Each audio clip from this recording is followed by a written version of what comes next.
what support or plans do you have for new apprentices with like support? So just a lot of new apprentices when they're young come from straight from school.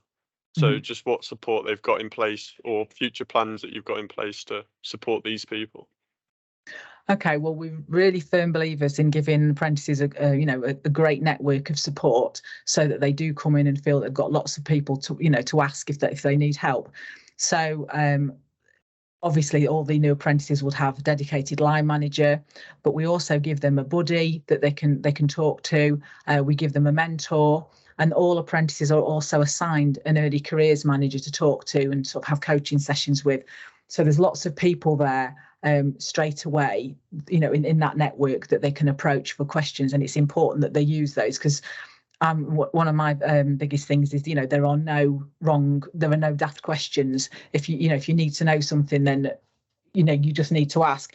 I think one of the first questions that we had here was, what piece of advice would you give to a new apprentice joining Bakkavor?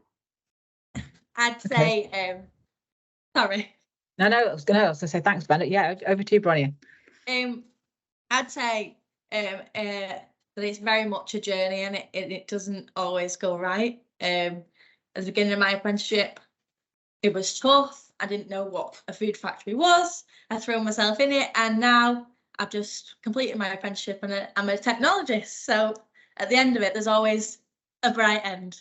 I would say make sure that anything that you want to achieve from the apprenticeship, you do everything in your power to achieve it, because there's not much value in waiting around for training to be given to you if you think that you could just step out there and go to your mentor, to your manager, and say, this is what I want to achieve. How are you going to help me reach this goal? And they will support you. Don't be afraid to get involved and get stuck in, pretty much.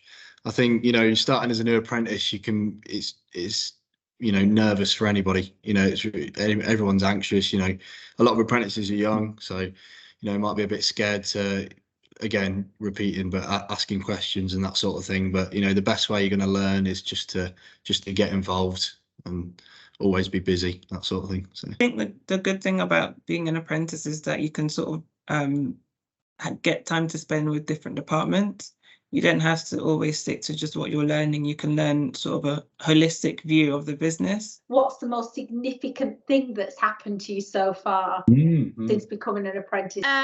So I'm doing a supply chain apprenticeship, specifically in planning at the moment, and moving over to raw materials.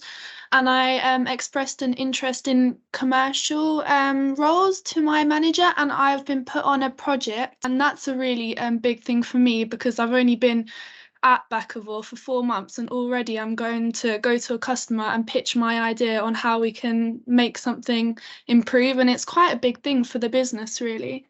I say being involved in customer audits is a biggie. That's something they put me in for the last couple of months.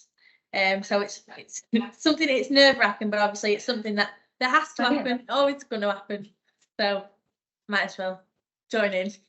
Fantastic. Well done. What is one piece of advice that you wish someone had given you?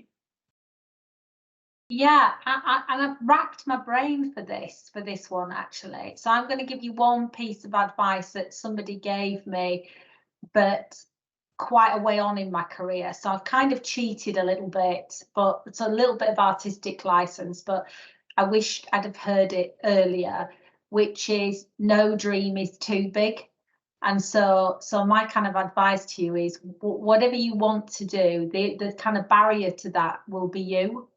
So, whatever your dreams are, you've got to kind of follow that. And whether that's the next job on, the next 5 jobs on, a different continent, you should do something that kind of follows your dream, really. So don't ever think any dream is too big.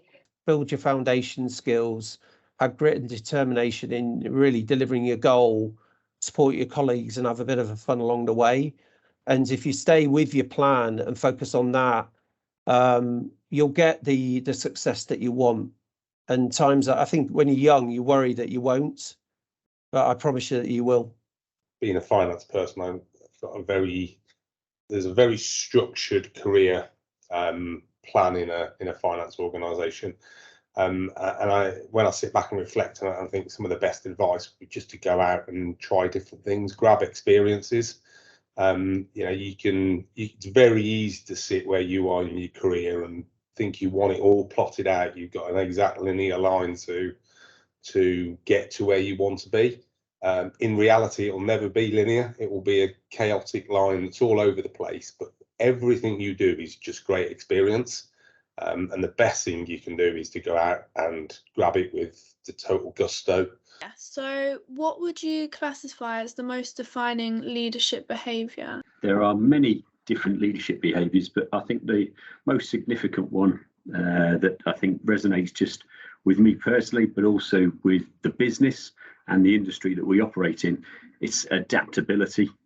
And I think in this fast-paced and changing environment which we operate, I think it's one of the things that we do really well in the group. And I think it's one of the things that keeps us ahead of our competition at times. We're quite nimble. Recognizing the contribution that each individual colleague makes to an organization and to make people feel like heroes. And I think that is so important, that you make everybody feel really, really special, and you recognize their contribution irrespective of how big or small that contribution may be to an organization. Because if you can encourage the heart, as the authors put it, that is what encourages people to then give their full potential. And I would also just say, just being yourself. So being authentic. So don't try to be somebody you're not. Just try to be who you are.